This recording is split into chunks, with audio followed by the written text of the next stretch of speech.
Hi, hello friends, welcome back to the Prime Content YouTube channel.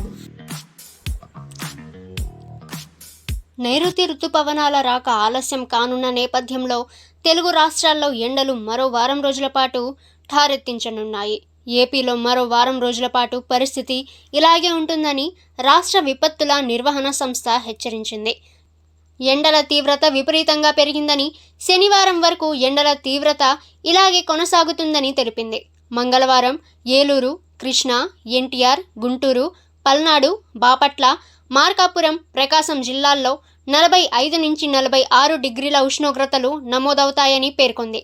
అలాగే విజయనగరం, మన్యం, అల్లూరి, పోలవరం, కాకినాడ, కోనసీమ, తూర్పుగోదావరి, పశ్చిమ గోదావరి, నెల్లూరు జిల్లాల్లో 42 నుంచి 44 డిగ్రీలు, అలాగే శ్రీకాకుళం, విశాఖపట్నం, అనకాపల్లి, రాయలసీమ జిల్లాల్లో 40 నుంచి 42 డిగ్రీల ఉష్ణోగ్రతలు నమోదవుతాయని వెల్లడించింది వాతావరణ శాఖ.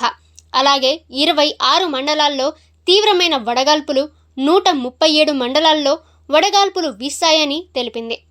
మరోవైపు నైరుతి బంగాళాఖాతంలో కొనసాగుతున్న ద్రోణి ప్రభావంతో మంగళవారం పల్నాడు, మార్కాపురం, కర్నూలు, నంద్యాల, అనంతపురం, శ్రీ సత్యసాయి, కడప, అన్నమయ్య, చిత్తూరు జిల్లాల్లో పిడుగులతో కూడిన తేలికపాటి నుంచి మోస్తరు వర్షాలు పడే ఛాన్స్ ఉందని ఏపీఎస్ డిఎంఏ తెలిపింది. ఈ ఏడాది మాన్సూన్ సీజన్పై ఎల్ నీనో ఎఫెక్ట్ తీవ్రంగా ఉంటుందని వాతావరణ శాఖ అంచనా వేసింది.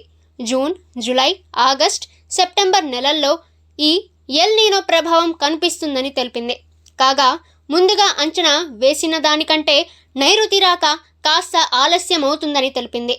మే 26న నైరుతి రుతుపవనాలు కేరళ తీరాన్ని తాకుతాయని అంచనా వేసింది. ఇవి రాయలసీమ మీదుగా తెలంగాణలోకి జూన్ 5 నుండి 10 తేదీల్లో ప్రవేశించే ఛాన్స్ ఉందని, నైరుతి వచ్చిన లోటు వర్షపాతం నమోదయ్యే అవకాశం ఉందని అంచనా వేసింది వాతావరణ శాఖ.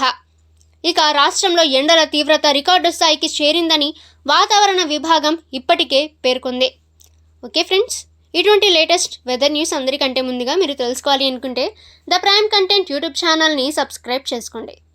వీడియో నచ్చితే వీడియోని లైక్ చేయండి. సమాచారాన్ని మీ ఫ్రెండ్స్ అండ్ ఫ్యామిలీ అందరికీ కూడా షేర్ చేయండి. నెక్స్ట్ వీడియోలో కలుసుకుందాము.